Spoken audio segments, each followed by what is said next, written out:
For the views, actions, statements, or opinions of its guests, advertisers, or even its viewers. The information contained in this program is not to be confused with medical or legal advice. An appearance on this platform is not necessarily an endorsement, but as always, we encourage you to do your own research. Enjoy the show.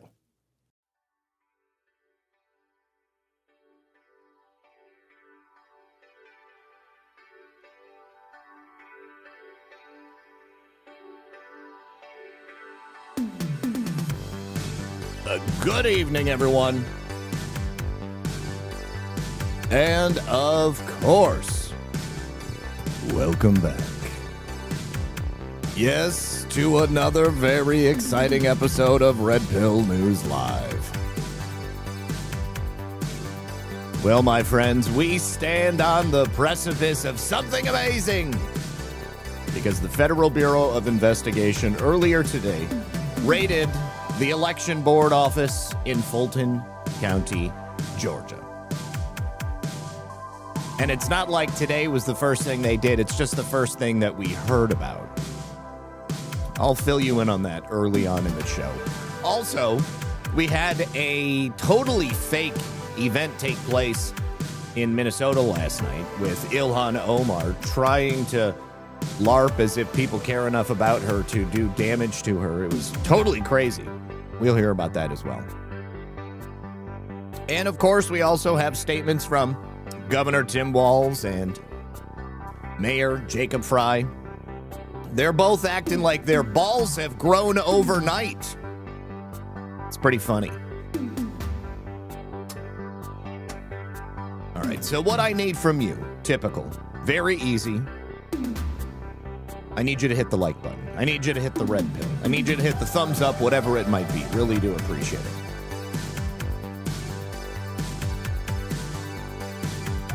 Well, B. Arthur, that's the thing, is that all of the election information is required by federal law to maintain. So if there is stuff that isn't there, they've broken the law in another way. So please do me a favor, sit back, relax, and, of course, grab your popcorn. We're going to get into it right about now. All right, my friends, thank you very much for joining us. I'm so pleased to be here with you on this this is Wednesday afternoon, isn't it? Yes, Wednesday, January 28th. My goodness, we're almost done with January. Before we know it, it's going to be February. And of course, you'd go through the next 10 months after that. And my goodness, here we are. Very, very excited. All right. Now, I don't know about how many of you other people out there are gun aficionados, but every year there is an event that takes place in Las Vegas. It's called SHOT Show. SHOT Show is basically a convention where all of these firearm manufacturers and accessory manufacturers and arms manufacturers, basically, they come together and they show off all of their wares, like things that are going to be coming out. They have exotic weapons, things that maybe would be too expensive for us to get, or maybe things that you just want to lust after. Anyways, right now is the tail end of all of this coverage of SHOT Show, and so I've just been looking at guns all day in between, taking a look at all of these things that we're going to be covering today, and it's just been so much fun. So much fun. I love this every single year. It is one of the best times. A couple of years ago, fun fact, I actually won a trip to SHOT Show through Retro Rifle, and I was unable to go because they didn't tell me until like the day before I had to leave to go there. And I was like, I can't get a plane ticket like that quickly. And so anyways, they gave me a gift card to Retro Rifle. That kept me buying shirts for a long time. Let me tell you, it was a $1,500 gift card to Retro Rifle. So anyways, that gave me a lot of shirts. And that's one of the reasons why you see me wearing so many Retro Rifle shirts every day. Yes, I like my pew-pews. My pew-pews are so much fun. As you can see, got a couple of amazing guns right behind me, and then I've got even more back there on the ground just in case. You never know what's going to happen.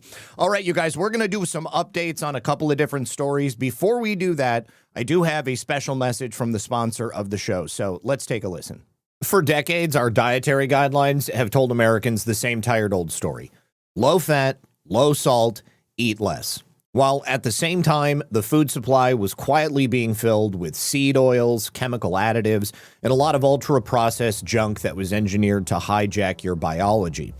Well, RFK Jr. and HHS have finally released some new dietary guidelines, and for the very first time, the federal government is finally admitting the truth. Bad food is what is driving chronic disease, while kimchi is finally being recognized for its gut health benefits. I just love the fact that this new food pyramid is inverted because it's flipping everything on its head. These new guidelines pull America back to real food while warning against the foods that are destroying us. Because real damage isn't always visible. The problem is the damage that occurs underneath. The inflammation, the blood sugar instability, hormone disruption, metabolic dysfunction. And RFK isn't just talking about this, he lives it. Mainly meat and then fermented vegetable, anything fermented. So a lot of kimchi and all kinds of fermented vegetables. And it's really, I would say it's dramatically changed my, everything. But the only issue is kimchi is not easy to eat every day. So now you can get all of the benefits of kimchi in a convenient daily capsule from Kimchi One. Kimchi One helps restore what modern food destroys, delivering kimchi's unique probiotic strains to strengthen your gut barrier, flush out the toxins, and reduce body fat. In a world built on fake food, give your gut real protection. And today you can get an exclusive offer by clicking the link below for 25% off your entire order. Or to get an even better deal, call my friends at Brightcore for up to 50% off your order and get free shipping. So give them a call now at 888-383-5996. Once again, that's 888-383-5996. And thank you so much to Brightcore for sponsoring this program. All right, welcome back, everyone. Thank you very much. Please check out the link in the description below. When you support my sponsors, you directly support my program and my ability to continue bringing you news and information every single day. And if you are new here, I have been doing this since 2018. So there are literally thousands of shows that you can go back and check out. Some of them are lost to history. Others are still available over there on YouTube. You can also go to my my BitChute account. BitChute still has a lot of those videos as well if you don't want to go to YouTube for whatever reason. But a lot of those shows started on YouTube, and so they're going to be, the older ones are probably going to be better quality over on YouTube. But I do want to bring you the update on a story that we first covered several months ago. There was a satanic pedophile cult, a ring of people in Australia that were quite literally doing the worst possible things to children that you can imagine. There were 4 individuals who were arrested, and there was a 5th who was just arrested as well. That 5th person happens to be a very important police officer in, I believe it's New South Wales. Let's go ahead and check in with this on-the-ground report. High-ranking Australian police officer arrested as part of an international satanic pedophile network. Here we go again. Sergeant David Turner was 2022 Rotary Officer of the Year, and I'll get to why that Rotary connection is important in just a sec. But police seized a number of electronic devices and drugs from his home. The charges include accessing and distributing not only kiddie material, but bestiality too. But the most disturbing part? These videos included infants, and the police described them as particularly devastating, using symbols and rituals in the abuse material. You guys have got no idea how sick these people are and what really happens behind closed doors. So that Rotary connection, Rotary, founded by the Freemasons, there's a lot of overlap in their membership. There you go. And there's always these connections to youth clubs, charities, churches, somewhere where they can procure these children for the network. So he was also active in radio, think personalities like Alan Jones over the years. And as I've been saying on YouTube and the podcast for a couple of years now, guys, it's these high-ranking police, politicians, judges, media personalities and businessmen that are part of these secret societies behind closed doors, and the highest of them within these ranks are part of this international satanic pedophile network. And they use blackmail to control and run the world. Epstein, Diddy, this sort of stuff is just the tip of the iceberg. So I've been covering this in all the episodes. I've got some big guests coming up and whistleblower. All right, so every now and then when I cover things like this, when I talk about these things, I think it's important to not only highlight the fact that it's happening, because a lot of people just kind of tune out. They don't even want to think about this stuff, but it's real, it's pervasive, and it's everywhere. But you'll always have somebody who comes in and says, it's only the Freemasons, or it's only, the Jews, it's only the Muslims, it's only the Catholic priests. But it's not only anyone. This is so pervasive. It exists in the halls of power. That's how I like to describe it. It is high-ranking, elite, powerful individuals.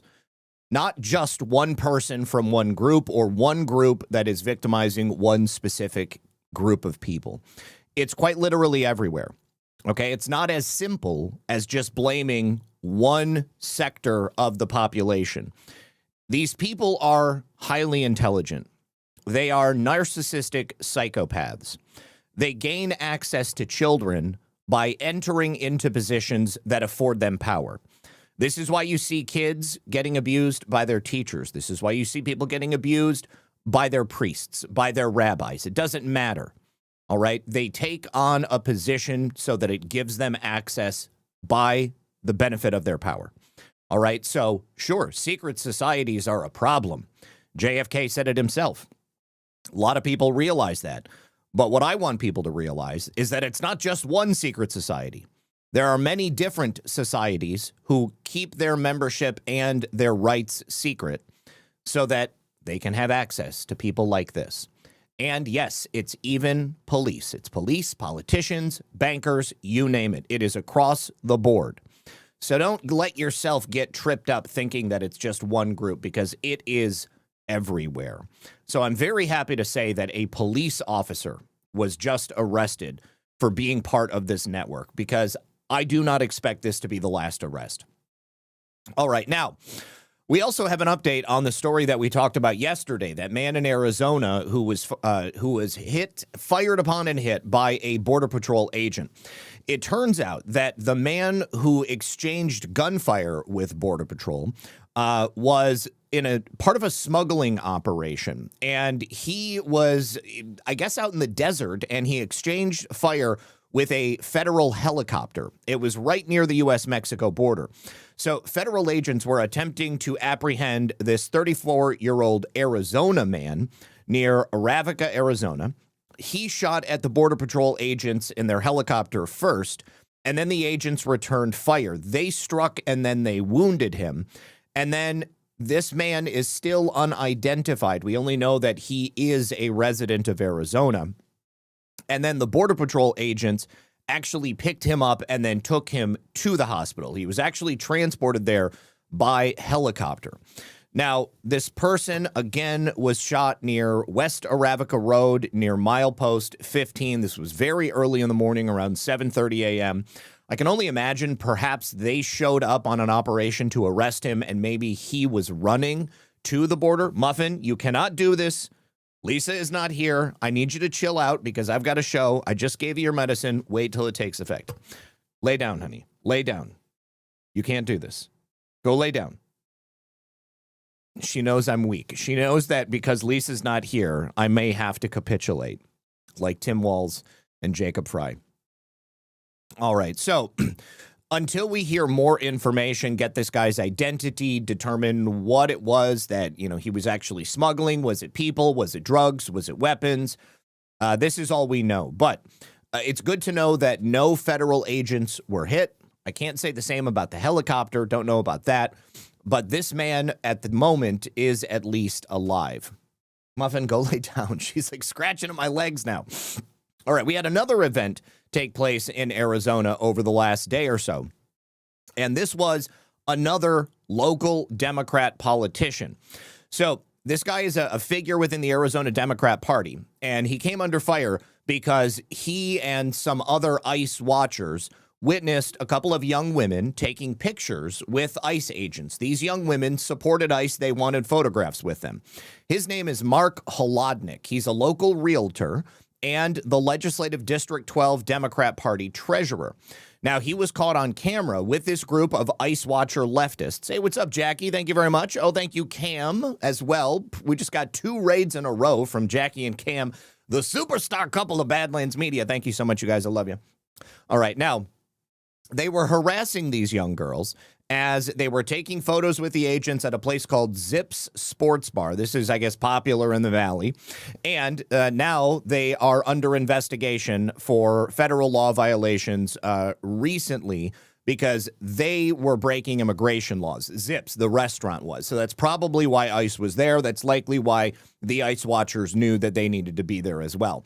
15 locations actually have been shut down since Monday. And these anti-ICE protesters are showing up at the restaurants as well as Homeland Security agents are being there to serve warrants on the restaurants. And rioters have continued to clash with law enforcement during a series of demonstrations. And they told reporters people are protesting ICE. ICE enforces illegal immigration. ICE actually enforces immigration. They arrest people for engaging in illegal immigration. All right, now we're going to take a look at this clip so that you can see how this local Democrat politician handles himself, especially when dealing with young women who I don't even know if they're adults. I just know that they're on the younger side, and this guy is like in his 60s or 70s. He's a real prick, if I can be honest with you. Hang on a second. Let me get past the audio on this commercial. Oh, one more. Get upset. Don't record the girls. They're going to call their dads. Be ashamed of yourself. Nasty girls who love ICE and take photos with them. Oh, yeah. You little fucking cunt! You little fucking cunt! They're taking photos of my face so they can recognize me on social media. And everybody's gonna know that I'm smelly little cunt! There we go. Okay. And that's what happens when you support racist motherfuckers. Do you think that makes you right to scream at women and call them a cunt? Bro, shut up. Come back, sir. You were so brave to talk to those women. I'm trying to talk to you. I'm not talking to you, fucking people. But I want to talk to you. Yeah, so this guy, and again, I don't know how old these women were. They were on the young side. They could be either late teens, early 20s, something like that. They were not like fully actualized adults, okay? Like certainly not like this guy. And you heard it there. He called them dirty cunts, pardon my language, and then he told them they had stinky, nasty cunts. A real gentleman. You know, I don't care how much I dislike purple-haired weirdos or the ICE protesters on the street. I'm not walking up to their kids. I'm not walking up to young women and saying vile things to that like them. So anyways, this video clearly has gotten some attention. It's been going around, and I believe that people are now reaching out to the realty firm that this guy works for. And people are, of course, calling for his resignation. I haven't seen anything to suggest that this guy is leaving his position or anything like that. And as far as I know, he hasn't commented on it either. But I just thought, do my part to make him famous. There we go. Mark Holodnik, treasurer for the Arizona Democrat Party. And there he is. That's how he engages with people who are much younger than him. What a class act. All right, now, speaking of class acts, Air Force One and the folks at the White House had a little bit of fun yesterday. First of all, they spoofed the name of Air Force One so that it would come up as Vance One on air traffic control and plane fag reporting tools when they were looking at it. And then they drew the J.D. Vance meme using flight radar data. Of course, they didn't actually fly in this pattern. They were flying over this area. This is over Mar-a-Lago. And they used some type of spoofing device to make the radar data appear as the J.D. Vance fat face meme. So Vance 1 drew the J.D. Vance meme in the sky over Mar-a-Lago. And the way that they did it, the way that you get this effect is because the code of the position of the airplane is tracked on the radar data, and the higher or lower that it goes, it will change the color of it. So it's almost like a dot matrix picture of the J.D. Vance meme. I love showing this stuff because I feel like the administration has got such a sense of humor. I think that it's so funny. And I love the fact that J.D. Vance and the White House have leaned into this. Like when I first found this like 6 months ago, I was like, that's entertaining. And nobody knew about it. And then eventually J.D. Vance dresses up like himself for Halloween, and everybody knows about it. It's so funny. If you want to find the memes where this originated, there's this guy named Nostromo Core, and he's also done some Hellraiser AI videos, a bunch of weird stuff, but primarily now I think he's leaning heavily into the JD Vance memes because he knows how much people love them. You can go ahead and find his stuff. I know he's on X. I follow him on X. He's also on Instagram. I think he's got a YouTube account as well. But, I mean, again, this was all done with AI. This is the stuff that I love AI for, is the way that people use it. But here is some more detailed data about where the plane's radar device was captured. And again, it would have been impossible for the plane to actually fly in this flight path to make this photograph. And I think that somebody asked Grok, how much fuel would have been required if they actually did this? And it was something like 14,500 gallons of fuel. Oh, here we go. No real 747 flew this. It was a prank using impossible flight data via ADS-B spoofing. There we go. Ground-based, software-defined radios broadcast fake transponder signals to trick the ADS-B exchange. This works because both the ADS-B and AIS system use unencrypted, unauthenticated data. So that's how they did it. Obviously, they have a great sense of humor. I just think it's so funny. Arizona Skies 70 says, Zach, look up AHCCS under federal investigation for Medicaid fraud. Triple D under investigation. Billions found so far. Let us go there right now. AHCAS federal investigation. All right. And then I swear we are going to get to Fulton County, Georgia. I wanted to do that early. All right. Okay, so, from the U.S. Department of Justice, Arizona Medicaid Program and American Indian Health Plan, substance abuse treatment for, I think actually we talked about this early on when it was first discovered. So yes. So they were basically making like fake clinics on Indian land for substance abuse treatment. And then they would bill Medicaid and the Indian healthcare system. And some of these people just disappeared. Like they literally were never found and they're presumed dead essentially at this time. So yeah, this is a pretty wild story because not only did they defraud Medicare or Medicaid and the Arizona system, but people actually were murdered so that they could have their identities used. And then they could steal that money. Many millions of dollars, tens of millions of dollars. Davis Art says, I'm amazed at how knowledgeable and articulate lyrics you deliver info, Zach. You are the best news truther and the most entertaining. Well, thank you very much. I appreciate you. Hazel Kitty has an update for us on Mark. That idiot has been fired by the company he worked for. Put out a statement. It is hard for realtors to rise through the ranks of a company. Well, in that case, let me see. Arizona realtor fired. Let me see. Breaking, I can now confirm that Mark Holodnik, the deranged leftist who harassed and threatened teenage girls for taking a picture with ICE, has been fired from his real estate agency after hundreds of calls from you guys. Arizona District 12 is also investigating the incident. That is great. HomeSmart was the company that he worked for. They actually shared the video, it looks like, and said, HomeSmart is aware of an incident in which one of our independent contractor agents acted unacceptably.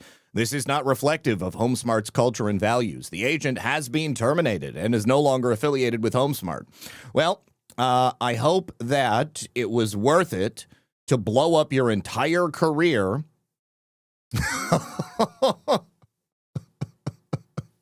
I just saw something totally unrelated. Some guy, this is back in 2024, realtor fired after exposing female boss's massive turd. She pooped in a toilet that had no water and then left. There's also no toilet paper. Well, how do people do that? How is that possible? Sometimes that would happen in high school. I've never seen it like as an adult, but how does somebody poop, especially like a massive turd, and then not wipe their ass? That just walk away from it. I don't understand. People are animals. That is absolutely disgusting. Anyways, sorry about that non sequitur there. Let's go down to Georgia. The devil went down to Georgia. He was looking for a soul to steal. He was in a bind because he was way behind and he was looking to make a deal. Johnny, rising up your bow and play your fiddle hard. Hell's come down to Fulton County and the devil deals the cards. And if you win, you get this shiny fiddle made of gold. But if you lose, the devil gets your soul. Boom, boom, boom. Here we go. High fiber tie, a clean pinch. Oh, my God. Fulton County is in Georgia, and that's the only song about Georgia that came to mind initially. Okay, here we go. Please make Don Lemon off your screen. I cannot take Don Lemon off the screen until Don Lemon is arrested. This is officially the Don Lemon arrest watch. I have Don Lemon in prison clothing, and I will keep Don Lemon on the screen until that man is arrested, because that is what I believe is the only thing that needs to happen. I believe Don Lemon is very soon going to be indicted by a federal grand jury based upon the evidence that was already presented to two judges, a magistrate and a district judge in Minnesota, both of whom refused to sign the indictment because they are both leftists. They donate to Democrat causes. Don Lemon deserves my shame and derision, and I will continue to pour it out, and I encourage each and every one of you to continue pouring that shame and derision out on Don Lemon. He deserves to be arrested. I will not remove him until he is arrested. Thank you for your attention to this matter. Now, let us go back down to Fulton County, Georgia. I gotta say, this was a wonderful piece of news that although I have been waiting for something like this to happen. I didn't wake up today thinking that Fulton County election office being raided by the FBI was going to be on my bingo card. Well, but here's the thing, Laura. I would need to have like a never-ending counter. I have a counter that I can throw up there, like, once Don Lemon is, ultimately arrested. I guess I should do like dazed with Don Lemon not being arrested. I could probably make something like that. Anyways, I will do that.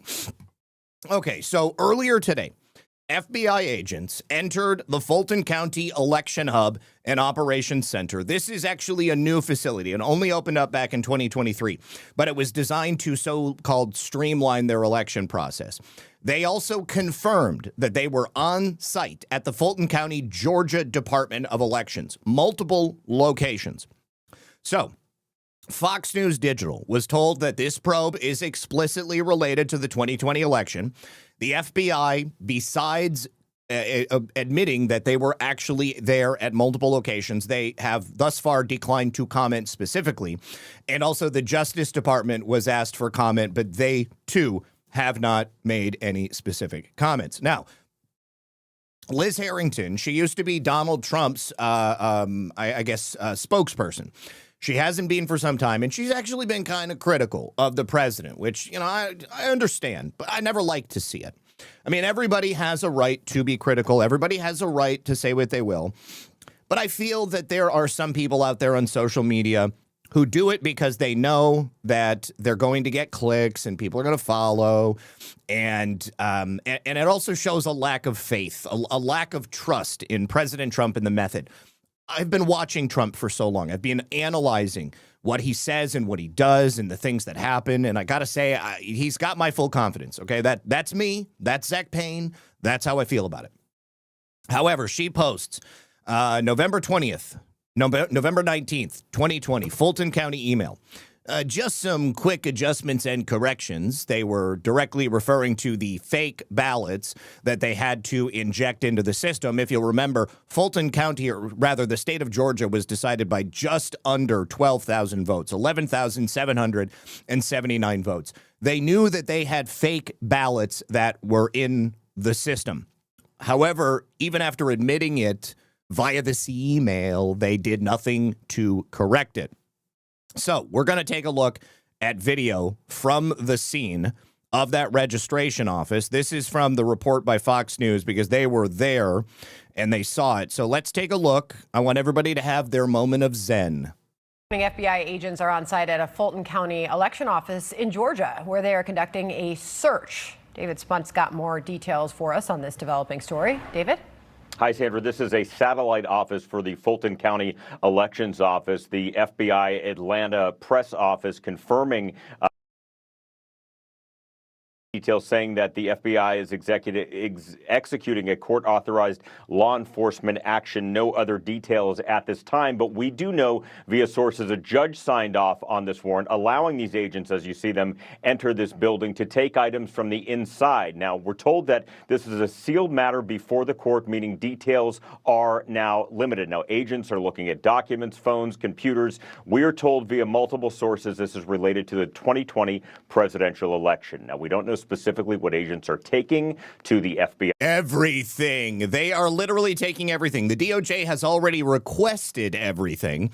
And up until this point, Fulton County has refused to hand it over. Garland Favorito, voter Georgia, they've also had an ongoing case for years, ever since the 2020 election. And every time they get to the moment where maybe they're going to get that election information, somebody stops them. The system stops them. So I guarantee you, DOJ, FBI, they've got it all. They have taken everything. And again, I go back to what B. Arthur said earlier. If Fulton County did not maintain everything they have, and that includes all of the audits that they did, the hand counts that they did, all of which had different numbers, the emails detailing communications and all of that, if they don't have it, that's a different law, a different federal law that they've broken. So these people are foobarred, okay? Totally screwed.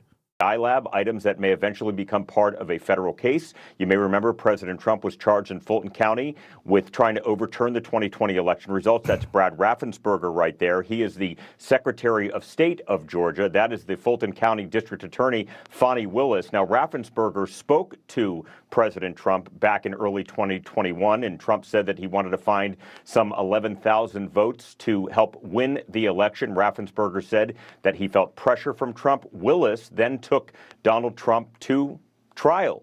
That didn't happen.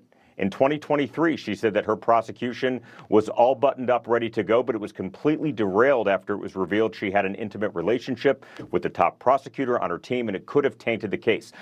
She had an affair with her boyfriend, whom she hired, and paid many dollars more than what she paid anybody else. Somebody who had never prosecuted a case of this type. In fact, I don't believe he was even a prosecutor, never prosecuted anything. All right, this guy was not competent. He was not the type of lawyer that you would want to bring in on this. And so for that, I want to say thank you, Fani Willis. I want to say thank you for your nepotism. I want to say thank you for your addiction to the D, okay? Because if it wasn't for that, if it wasn't for how sloppy, if it wasn't for how overconfident you were, then we may not have gotten the result that we got down there in Fulton County. You couldn't keep out of your boyfriend's pants, and because of that, you screwed the case up, even though the case was garbage to begin with. Last year, a judge dismissed the case in its entirety. It's important to point out, Sandra, that a judge typically would not just sign off on a warrant so the FBI could go on what's known as a fishing expedition. It's likely the FBI and DOJ presented some credible evidence to the judge for the judge to go ahead and give the fungible Fanny. You're welcome, Zach. green light. No immediate comment from the Justice Department. Again, the FBI confirming this court-authorized search warrant. We are waiting to see if perhaps Director Kash Patel, Attorney General. Yes, up until this point, none of them have made any specific comments. We will be looking for something coming up very shortly. Real quick, because I almost used the F word, I feel like it's only fair that I give you guys this very brief message. Have you ever had one of those moments where an F-bomb is absolutely justified, but you don't feel like blowing up your entire life today? Well, that moment, this is why this here exists. It's called an F-bomb jar. You can drop one silently, no yelling, no consequences, and the impact with no one to hear the fallout. Deploy responsibly. Or don't. We're not going to judge you. You'll see it on screen. Just scan that QR code or click that link below. And also, don't forget, use the code RUMBLE10 to get 10% off your entire order. And all you got to do is go to thingsofholding.com. Thingsofholding.com. QR code link is in the chat. Thank you for that. Appreciate you guys. All right. So, of course, you know, my boy, CanCon, Brian Lupo, over there at Gateway Pundit, had immediately put together an article talking about what we know thus far, because there have been a lot of breaking news and pieces of information related to Fulton County, the election of 2020, that have kind of dribbled out over the last several months. But I also thought I would check in with Senator Greg Dolezal. Senator Greg Dolezal was instrumental back in 2020 down there in Georgia, trying to get the truth of the election out. Now, because he is currently a senator, he's also running for lieutenant governor. He's got connections to people who would know. And it turns out Greg Dolezal was aware of FBI and the DOJ having a presence down in Georgia for the last several weeks. It looks like they've been investigating. Like I said, just because you didn't hear about it until today doesn't mean that there wasn't anything going on in the background. In fact, they were down there. They were investigating. They were preparing. Like I've said so many times, do we want an arrest because we want to feel good? Or do we want an arrest because we want to see these mofos go to prison? I know how I feel. I want it done perfectly. I want it to be done smoothly. I want it to be done in such a manner that it cannot be unwound. I want the evidence to be unimpeachable. I want to see these people on trial, and then I want them to go to prison, and then I want the rest of it to be unraveled as a result. Think about how many people are in power, are in office, because of the actions of people like those in Fulton County, Georgia, or so many other locations throughout the United States. Our system has been captured for so long. And right now, President Trump just broadcast it recently. He said it at Davos. You're going to see some arrests very soon. He'd been telling us that this is coming, and here it is. We're finally there. This is the moment. This is us standing, looking over the edge, watching, waiting for the next step to be taken. Let's hear from Greg Dolezal. So just got word that the FBI is in Atlanta, Georgia, conducting a search warrant at the Fulton County election office. And I've spoken to a number of individuals over the last couple of weeks, have not spoken about this publicly, but who have been called in by the FBI for questioning and was aware that the FBI was here. Do not have any information what the search warrant is related to, other than Fox News is reporting it is related to the 2020 election. And I'd like to remind you, the reason that some of us, specifically Burt Jones, Brandon Beach, William Ligon, and myself, the first four that stood up and called for a special session, was so the legislature could do this back in 2020. I'm glad that we finally will be getting to the bottom of whatever it was that happened in 2020. Thanks to the federal government. Wish that we could have done it much, much earlier. We'll keep you posted on what we know. But the FBI is here, and hopefully we'll get the truth soon. And the truth we will get. I need to say thank you to Lyle 4. We'll say Leo 4. Glad to hear about the Fulton raid. Hope it leads to the arrest of my relative, Ryan Macias. He's horrible. Look forward to watching you every day, Zach. Hold on. Ryan Macias. I know that name. Why do I know that name? Ryan Macias. We're actually gonna, that's why, because he was part of the fraud. All right, so going to my friend Brian's coverage. So obviously, FBI execute a search warrant, Fulton County, Georgia, at the election hub. Sources familiar with the investigation into Fulton County elections have confirmed it is related to election fraud. It is specifically surrounding the 2020 election. The election hub and operation center opened in 2023. Last week, it was reported by Gateway Pundit that the Georgia State Election Board heard testimony from Joseph Rossi regarding discrepancies in the 2020 election I played that clip here on the show. Rossi had uncovered those 6,691 votes that were added to the hand recount that was ordered in mid-November. They were aware of that discrepancy, and yet they still certified the election. It was fraudulent when they did it. During that hearing, Rossi demonstrated the means by which the ballots were added. That was the clip I shared where he showed the multiple batches of ballots that were then split up and put into a different order and then run through a different tabulator, thereby giving you a different batch of ballots. It wasn't a mistake. This was done intentionally. This was 100% intentional fraud. Now, research by Rossi and Phil Davis revealed those batches that were added were actually ballots pulled from multiple other batches. They were consolidated together. They were shuffled, and they were run through that separate scanner. It was done on a different day. Is that administrative error? Rossi asked. Well, I believe that was intentional human error, and I'm not a lawyer, but the lawyers tell me that human intentional intervention is the predicate for election fraud. And now here we are. 1 week later, FBI is raiding Fulton County. Shockingly, Rossi disclosed this testimony that Fulton County was aware of the discrepancy on election count night, November 19th, 2020. Emails from Michael Prendergast of the Elections Group were sent to then Director of Elections Richard Bannon and then Deputy Director of Elections Nadine Williams, acknowledging numerous discrepancies in those counts, most of which aligned with Rossi's findings. That email is the one right there that we just referred to. Rossi also testified about 3,125 duplicate ballots that were included in the second machine count in Fulton County. This count is what's used by officials as the official results. Rossi co-authored the State Elections Board's complaint in 2023-025 with Kevin Moncla. That complaint was the basis for a formal call for an investigation of then Congresswoman Marjorie Taylor Greene in September of 2025.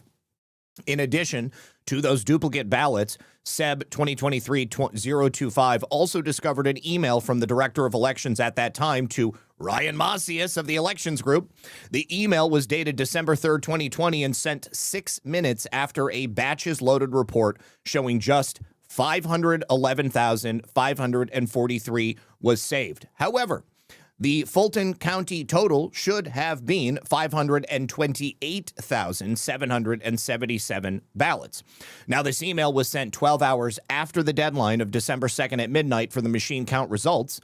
Fulton County's Twitter page tweeted on December 2nd and 11:52 p.m., Fulton County has completed the recount of the November 3rd presidential election. Results will be released by the Secretary of State's office. At the time of that tweet, Fulton County was still 17,234 ballots short of the number from those initial counts. So 12 hours after the email from Barron to Macias went out, Fulton County reported the official tally of 527,925 ballots. Now, additionally, there were 10 tabulators used for advanced voting, for which Fulton County has no record of existing. There are no open poll tapes. There are no daily status tapes. There are no poll closing tapes. All of these things are required by federal law to be maintained and kept on file. Fulton County responded to open records requests by saying no such records. Authors of that SEB report elevated their request to the Fulton County Records Department to determine if they were missing or they never existed in the first place. The records do not exist, was the response from Steve Rosenberg, the Fulton County custodian of records. Those 10 tabulators accounted for 20,713 ballots. That's obviously nearly double what Joe Biden's, nearly double the margin of victory for Joe Biden, which was, again, close to 12,000 ballots.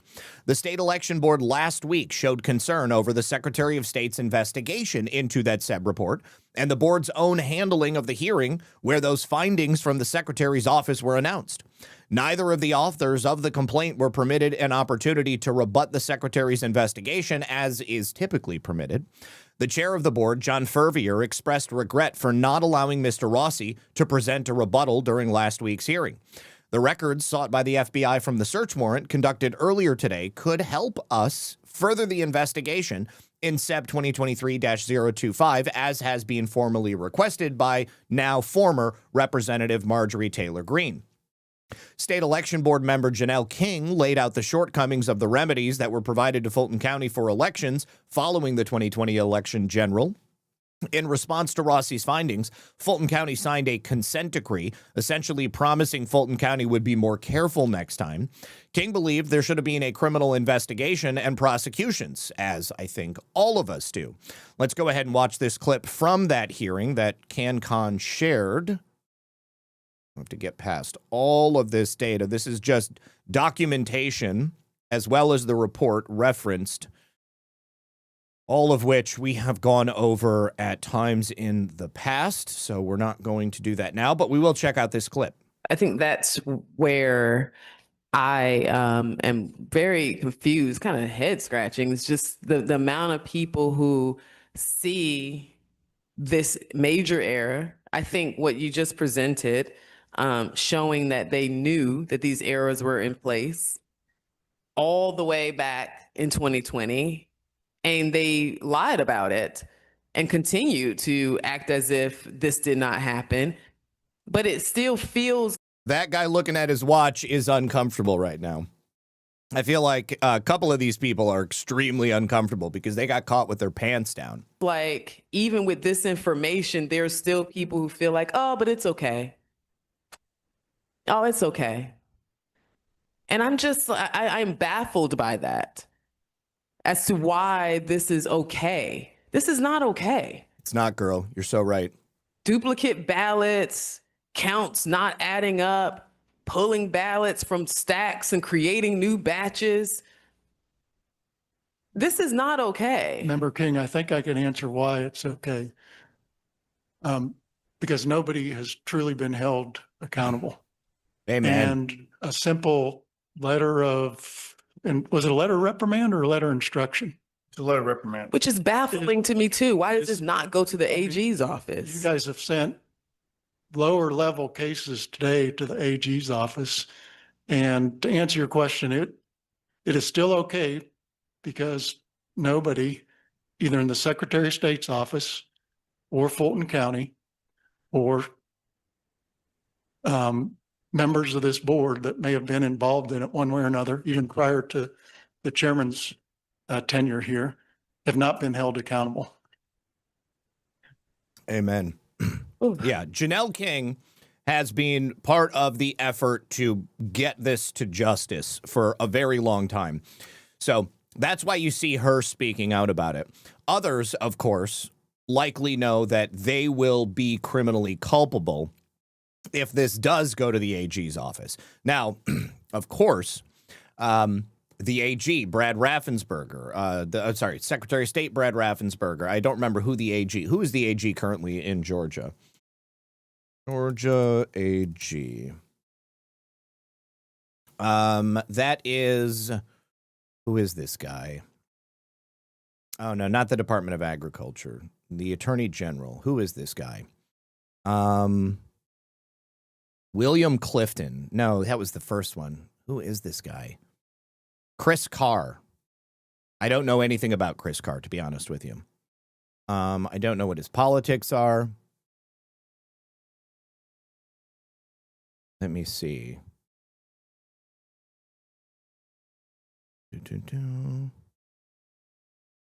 Yeah, I don't know anything about him. Maybe people in Georgia can tell me a little bit more about him, but he's not somebody that I've heard anything good about. That's for sure.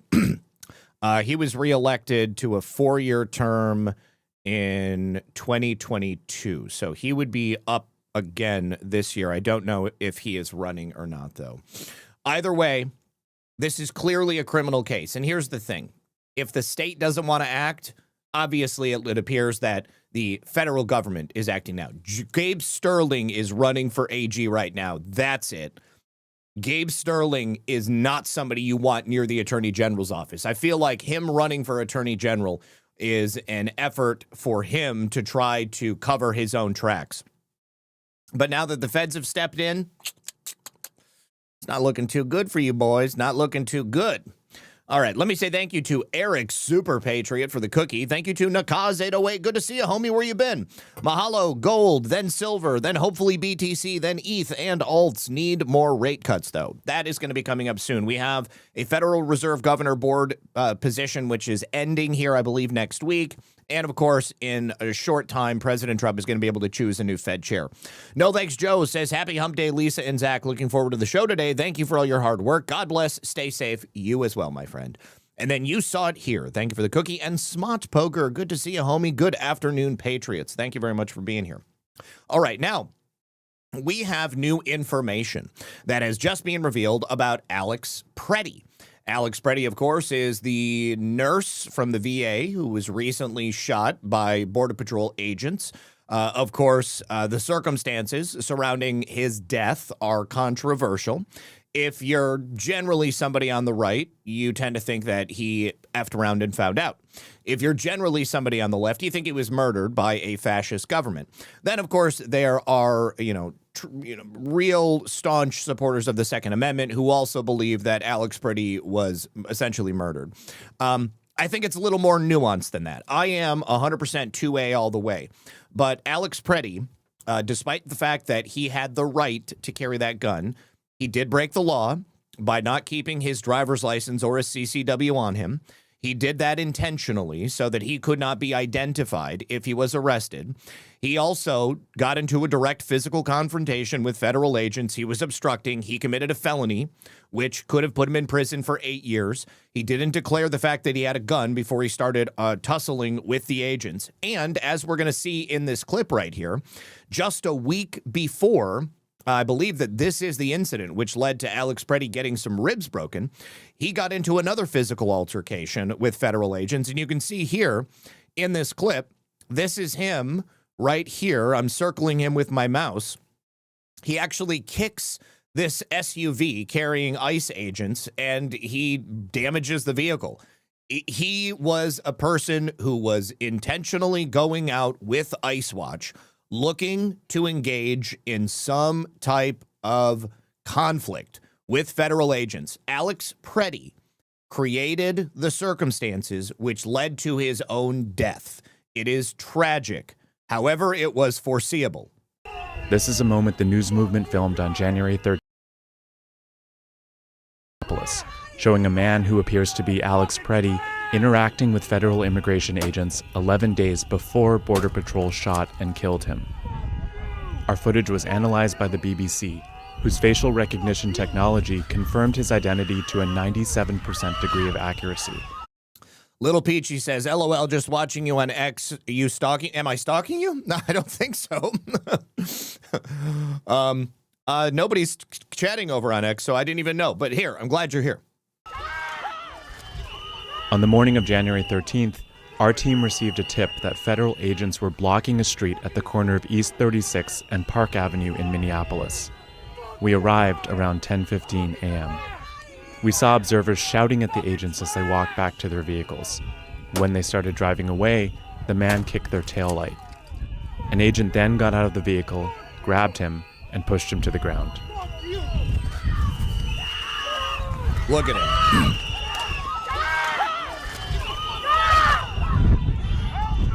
During the altercation, agents fired tear gas and pepper balls into the crowd. They continued to hold the man down before they retreat and he walks away.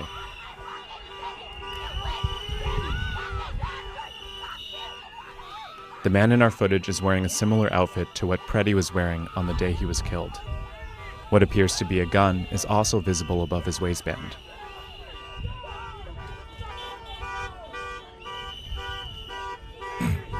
Now, here's the other aspect of this. Because Alex Preddy has had multiple run-ins with ICE and CBP, and because we know that they were taking pictures and they were making a database of the protesters and the people who were directly getting into physical confrontations with the agents, it's highly likely that they were aware of who Alex Preddy was, and they knew that he was a loose cannon. So his presence on the street itself was also something that was going to create a heightened sense of tension. Surter says it's like punching Mike Tyson and saying it's his fault when he breaks your face. Very astute observation, my friend.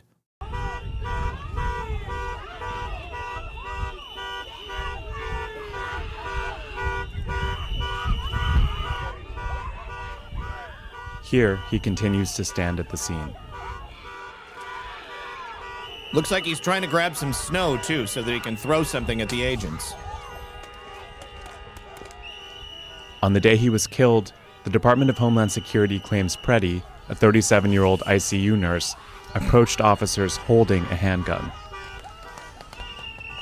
That claim has been contradicted by analysis of bystander videos from multiple news investigations, which concluded that Preddy was holding a phone, not a gun, when he was pinned to the street. Either way, Alex Preddy created the circumstances which led to his own death. Now, new details have been revealed. Yesterday, we also learned that the CBP agents were wearing body cams at the time of this incident. Now, undoubtedly, it's going to be hectic, but as soon as that body camera footage is released, I'm sure that people are going to stabilize it, and we're going to get a better view. I also found, but then lost, a stabilized version of one of the cell phone videos, which clearly shows that Alex Preddy was, he was physically tussling with those agents. So, a new government report has just been sent to Congress, and it reveals that two DHS agents discharged their weapon during that struggle. A CBP agent attempted to take Preddy into custody after he refused to move out of the way. The struggle ensued. He was shot multiple times. He died at the scene. Preddy resisted CBP personnel's efforts, and a struggle ensued. During the struggle, BPA agent yelled, "He's got a gun," multiple times. Approximately 5 seconds later, a Border Patrol agent discharged his CBP-issued Glock 19, and a CBP officer also discharged his CBP-issued Glock 47 at Preddy. After the shooting, a BPA, an agent advised he had possession of Preddy's firearm. BPA subsequently cleared and secured Preddy's firearm in his vehicle. So these two agents that shot him, we don't know yet which one ended up taking Preddy's life. I'm sure that's all going to come out initially. This is all part of a preliminary review. This is very standard. It's being done by the Office of Professional Responsibility. And this is so far the most comprehensive overview yet of what we have for what actually happened to Alex Preddy. Now, according to that report, this operation was ongoing. It was for a particular individual. Ice Watch obviously knew about it. I showed you yesterday Alex Preddy's message, his final message in the Ice Watch signal chat, indicating that he was heading to this location. Alex Preddy was primed and ready to engage in this type of behavior. Now, also very standard, the DHS agents that were involved in this shooting have also been placed on administrative leave. This is totally normal. So I don't want anybody thinking like, okay, the government's, just immediately going to fire these people. They're not going to hold them out as some type of sacrificial lamb. Anytime there's a shooting of this type, the agents are placed on leave, or the officers are placed on leave pending the results of the investigation. And it's only the agents who discharge their weapons. So it's only those two that were directly involved in the shooting. Now, DHS is currently reviewing that body camera footage from each of the agents who were directly involved. Once that body camera footage is reviewed and it's part of the official report, undoubtedly all of that is going to be released to the public, and then we'll have a clearer picture of what took place. But personally, I feel like it's fairly clear-cut. Again, I'm not a lawyer. I could be seeing it with my own bias. I have seen a number of different legal takes on what happened that day. Of course, it's all very cursory because we don't have the final report. I've seen some lawyers say that the ICE agents, the CBP agents, acted too hastily and they violated his rights. I mean, undoubtedly, the man's dead. All right. They took all of his rights away from him. But as I stated previously, he committed a felony when he laid his hands on those agents and he turned it into a physical altercation. It could have gone very differently. He could be alive today if it wasn't for the decisions that he made. Now, President Trump, yesterday, as he was in Iowa, also spoke out about not only Renee Good, but also Alex Pretty. And, you know, he seemed to have a sense of sympathy for these people. Of course, I would expect him to do so. But he was asked, what do you think about Alex Pretty? Let's take a listen. The whole thing is terrible. I don't like the fact that he was carrying a gun that was fully loaded and he had 2 magazines with him, and it's pretty unusual. But nobody knows when they saw the gun, how they saw the gun, everything else. Bottom line, it was terrible. Both of them were terrible. The other was terrible, too. And I'm not sure about his parents, but I know her parents were big Trump fans. Makes me feel bad anyway. But, I mean, I guess you could say even worse. They were tremendous Trump people, Trump fans. And, you know, the daughter was, she was, I don't know if you could say radicalized, maybe radicalized. She was definitely radicalized. Now, the fact that he came with, you know, his weapon loaded and he had 2 backup mags, that does not look like he was simply trying to protect himself. It does appear that he was primed and ready for a confrontation. And if necessary, he was willing to empty each of those mags into whomever it was that he was getting into a fight with. And the only people who are out there fighting is Antifa, Ice Watch, and the federal agents. So that doesn't look good in terms of his state of mind at the time that he showed up there. Now, James O'Keefe also has just released an undercover video from he and his team's time there in Minnesota. They actually arrived in Minnesota just a couple of days before Alex Pretty was shot. And he said, our team went undercover inside the mob, and we were surrounded as agitators admitted what groups they worked for on hidden cameras. Of course, we're talking about a network that we're already aware of, NGOs, unions, activist groups. That includes the SEIU. We may have SEIU members here in the chat. I mean, it's a fairly big union. Another group called Make the Road New York, which James had never heard of. I had never heard of them, as well as the independent socialist groups. All of them are providing money, and it makes you sick. But a lot of that money is coming out of your pocket. We're talking about millions, tens of millions of dollars in government grants that are going to these organizations who are then funding not only the travel of these people to Minneapolis, but they're paying for food, they're paying for lodging, they're paying for signs, they're paying for protest materials, gas masks, etc. So we were accused of being feds, he said. We were chased, tear gassed, hit, and forced to retreat when our team was being attacked and threatened. We received death threats via text messages, and we were followed to each location we were at. The autonomous zone that they visited, we were in, had 0 police presence. Press were interrogated about their identity. Anybody who was not on their side became a target. We're independent socialist group and an international organization fighting ICE. That is a foreign organization present in the United States of America, working to undermine the efforts of the federal government of this republic. James also said a hodgepodge of NGOs and nonprofits are there. Again, Make the Road New York. They got $16 million in government grants. There was at one point where a leftist agitator ambushed James and his team. She was screaming, "You're not press, you're not press. That's an effing Fed." So they had to retreat. Agitators were throwing projectiles at them. It's all about greed, money, and power, James said. Now, this is a 24 to 28 minute report here, so we're not going to watch the whole thing, but I will show you a brief clip of it, and I would suggest that you guys watch it. I don't think that there's too much more in there other than what we've already said, though. So we're in downtown Minneapolis. What we found, NGOs and nonprofits funded by the government, featuring true believers. Is the door locked? Lock the door. Why are you giving us the middle finger?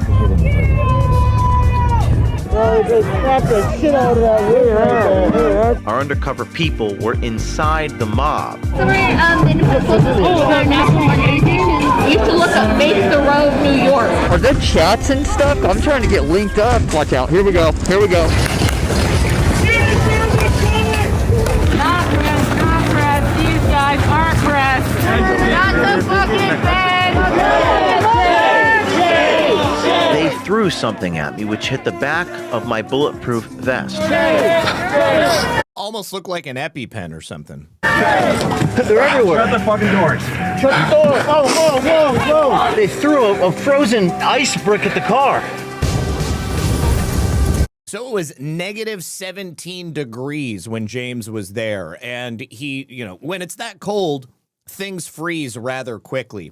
It means that you can bring bottles of water, set them out. They're going to freeze pretty quick, and then you can use them as projectiles to throw at the federal agents. Now, this was, I believe, 1 day before Alex Preddy was shot. And then, of course, once he was shot, things got even worse for them. Very quickly, they were identified. I don't know how they got their phone numbers, but they did. Maybe a syringe. Yeah, maybe a syringe. But they were targeted as soon as people figured out who they were. He told this girl who was asking, what media they were, because they had press signs on them. He said, "We're with OK Media." And she looked them up, and she only found an OK Media in Portugal. They weren't even political, so it wasn't right-wing, it wasn't left-wing. But because they weren't political, they were immediately attacked. Now, everybody knows who Brian Krasenstein is. And Brian Krasenstein, if you don't know him, he is an uber left-wing Twitter troll. And he's also very wealthy. And he is involved directly with a lot of the planning and the staging of this stuff. He's been on the payroll of the DNC.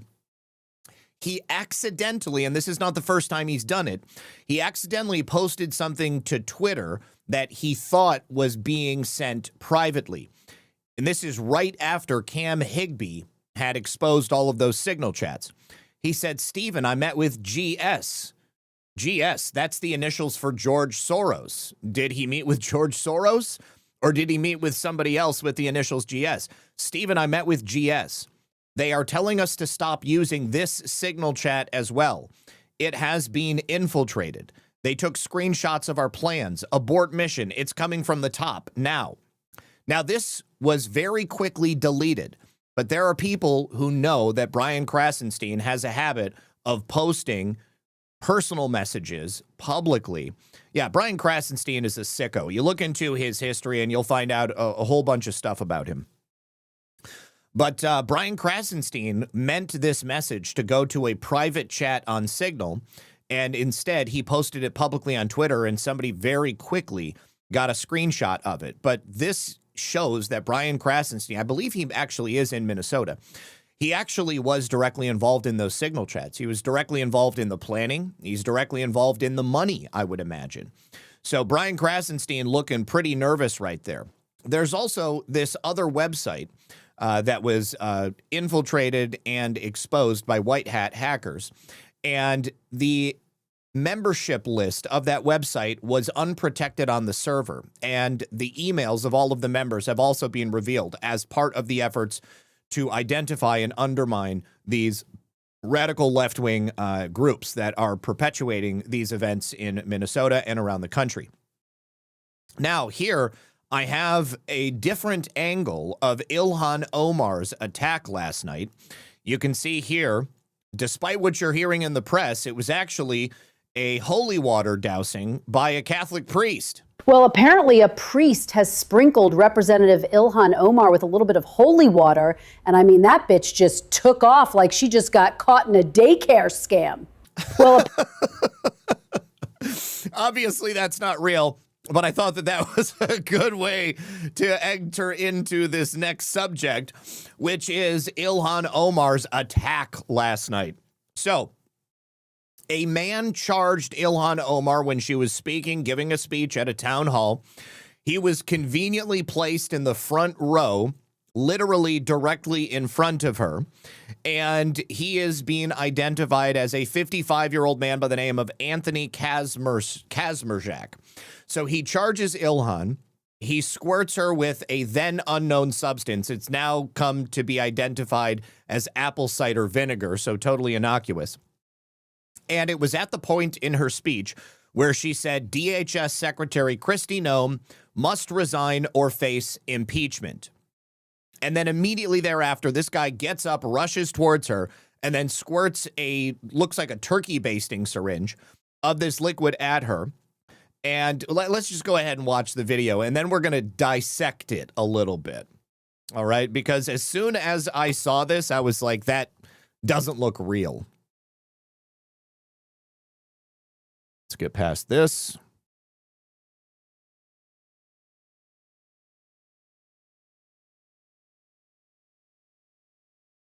Secretary Kristi Noem must resign or face impeachment.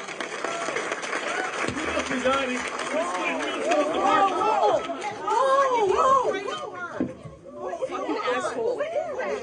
I don't know. Oh my God, he sprayed something on her. I need a napkin to know nothing. No, we will continue. No. Ilhan, you need to go get checked. No, we will continue. These fucking assholes are not going to get. Okay, so a couple of things to notice right there. First of all, it was a natural breaking point in her speech for that guy to jump up and squirt her right there. He also was allowed to sit in the front row with a water bottle. Now, I've heard other people who have gone to Ilhan Omar rallies. Water bottles are not allowed in these things because of what could be placed inside of them. This guy also sat in the front row directly in front of Ilhan Omar, and he also found himself on the live stream for Reuters, and he showed the guy sitting next to him, look, he's like, we're on TV right there. He's very proud of himself. And this guy is looking, and he's like, oh, wow. We're on TV. Isn't that cool? So he really clearly wanted to make a point of seeing himself. He also gave the finger to the Reuters live stream feed. You can see that right there. Now, this is all before he actually did this, obviously. The other thing to notice is that Ilhan Omar was strangely calm during the whole thing. She almost acted as if she didn't want to react too aggressively, but then she charges the guy after it took her security some time to get up to him. And of course, she demanded that she continue. It was very Butler-esque, right? You know, President Trump stands up after being shot in the head and says, fight, fight, fight. Ilhan Omar demands, because no MAGA effer is going to stop her from doing this amazing speech that she's giving. Now, here's the other thing. The man, Mr. Kaczmarek, Anthony James Kaczmarek, he's only being charged with third-degree assault. Third-degree assault. But attacking a member of Congress is a federal crime. So hopefully the Justice Department is going to actually investigate and bring more serious charges against this guy. Third-degree assault is almost like the state of Minnesota doesn't really care that this happened. You would think that they'd be making a much bigger deal out of it. So, of course, you got to know, who is Mr. Kaczmarek? Well, he was married to a booster, major Democrat booster, who is a supporter of Omar and a supporter of the Obamas, did a lot of fundraising in the state. But in 2022, he posted this on his Facebook account. I stand with Ukraine. He ordered these $5 stickers. He says, my stickers came, $5. Now, he's being reported to be a Trump supporter who hates Ilhan Omar. There is some evidence to suggest that maybe, he's bitter about some things because his wife left him and he got recently divorced. He also got into an accident a couple of years ago, and I guess he's heavily medicated. But here is a picture of him and his kids. I also don't know a lot of Trump supporters who have, gender-bent kids like he does. And you can see here their posts, they've got pronouns in their bio. One of the kids has hands off Minnesota, reject Pam Bondi's demands. Leftism for you, that is the person who found this initially. But they are identified as queer, they, them, etc., etc. It's possible this guy, could just have a family who went to the dark side. But again, not a lot of Republicans were posting I stand with Ukraine stickers. Now, we're going to take a look at Ilhan Omar's reactions from two different angles, and I want you to see something very, very strange. Now, again, it was a natural breaking point in her speech. Here's a close-up. Here's a close-up of Omar at the moment that she reaches that breaking point. And I want you to remember, Mr. Kaczmarek is sitting right in front of her. Look at her head, look at her eyes, and look at her face when she reaches that breaking point. Resign or face impeachment. She looks at him, she nods, and then immediately at that point, he gets up and then squirts her with this substance. Resign. She gave him the go-ahead to commit the attack, in my opinion. I think this was totally staged. I think that Ilhan Omar staged it because she is currently under federal investigation. She's under investigation by Congress. The entire state of Minnesota is on lockdown. They're under investigation. She hates President Trump. She's got to be a victim. She's already saying she's being politically targeted. Now she's got her Jussie Smollett moment. The only thing that was missing was this guy standing up and screaming, "This is MAGA country." And DHS Secretary Kristi Noem must resign or face impeachment. Also, look at her face. She doesn't appear to be perturbed at all. If this was anybody else, this could have been bleach. This could have been acid. I mean, again, she is a Muslim. Muslims are famous for acid attacks. This could have been something totally dangerous and poisonous to her. She doesn't seem to think that it's a big enough deal that she needs to take the rest of the speech off, or that she even needs to go to the hospital. Other people are asking her to stop the speech and go to the hospital, but she's not perturbed at all. And then she charges at the guy in her, like, come, let's go, Spartacus moment. To resign or face impeachment. Everybody else is totally disturbed except for her. I don't know. Oh my God, he sprayed something on her. I need a napkin to know nothing. No.